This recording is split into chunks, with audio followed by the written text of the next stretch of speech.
नमस्कार दोस्तों, मैं हूं रोहित और आज मैं बात करने जा रहा हूं लेखक अमरकांत द्वारा लिखी गई कहानी जिसका नाम है दोपहर का भोजन। दरअसल दोपहर का भोजन गरीबी से जूझते एक निम्न मध्यम वर्ग परिवार की कहानी है, जिसमें एक मुखिया की नौकरी अचानक छूट जाने के कारण उसके परिवार के सामने आर्थिक संकट उत्पन्न हो जाता है। उसके परिवार के सदस्यों को भरपेट भोजन तक नसीब नहीं होता है। संकट की इस घड़ी में सिद्धेश्वरी अपने परिवार के सभी सदस्यों को एकजुट और चिंता मुक्त रखने की कोशिश करती है। तो चलिए दोस्तों, शुरू से इस कहानी को समझने का प्रयास करते हैं। मुंशी जी और सिद्धेश्वरी के परिवार में उनके अलावा उनके 3 बेटे हैं। 21 साल का बड़ा बेटा रामचंद्र, 18 साल का मंझला बेटा मोहन और 6 साल का छोटा बेटा प्रमोद। रामचंद्र एक स्थानीय दैनिक समाचार पत्र के दफ्तर में प्रूफ रीडिंग का काम सीखता है और वह नौकरी की तलाश में है, और मोहन हाई स्कूल के परीक्षा की तैयारी कर रहा है। परिवार की स्थिति अत्यंत दयनीय होने पर भी सिद्धेश्वरी अपने परिवार को जोड़ने का पूरा प्रयास करती है। परिवार को जोड़े रखने के लिए वह झूठ का सहारा भी लेती है।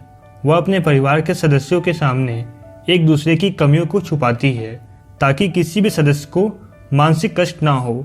घर के सभी सदस्य रामचंद्र, मोहन और मुंशी एक एक करके भोजन के लिए आते हैं। सभी सदस्य मन ही मन जानते हैं कि घर में खाने के लिए पर्याप्त भोजन नहीं है। वे सभी कुछ न कुछ बहाना बनाकर आधे पेट ही भोजन करके उठ जाते हैं। जब रामचंद्र भोजन कर रहा होता है तब सिद्धेश्वरी अपने मंझले बेटे मोहन की पढ़ाई की झूठी तारीफ करती है। वह मोहन से भी झूठ कहती है कि रामचंद्र उसकी प्रशंसा करता है। वह मुंशी जी से भी झूठ कहती है कि रामचंद्र उन्हें देवता के समान कहता है। मकान किराया नियंत्रण विभाग के क्लर्क के पद पर मुंशी जी की नौकरी छूट गई थी और इसलिए मुंशी जी काम की तलाश में है। मुंशी जी भोजन करते समय सिद्धेश्वरी से नजर नहीं मिलाते हैं क्योंकि उन्हें मालूम है कि घर में भोजन बहुत कम है और वे स्वयं को इस मुश्किल परिस्थिति का जिम्मेदार मानते हैं।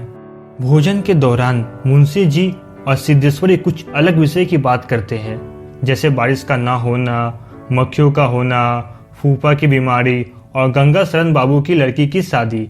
हालांकि इन सभी बातों का कोई महत्व नहीं है, लेकिन शायद वे इन बातों को याद करके अपने मूल विषय गरीबी से बचना चाहते थे और अपने दुखों को कम करना चाहते थे। घर में पर्याप्त भोजन ना होते हुए भी सिद्धेश्वरी अपने परिवार के सदस्यों से और भोजन लेने को कहती है। ऐसा करके वह अपने घर के सदस्यों को गरीबी का एहसास दिलाना नहीं चाहती है।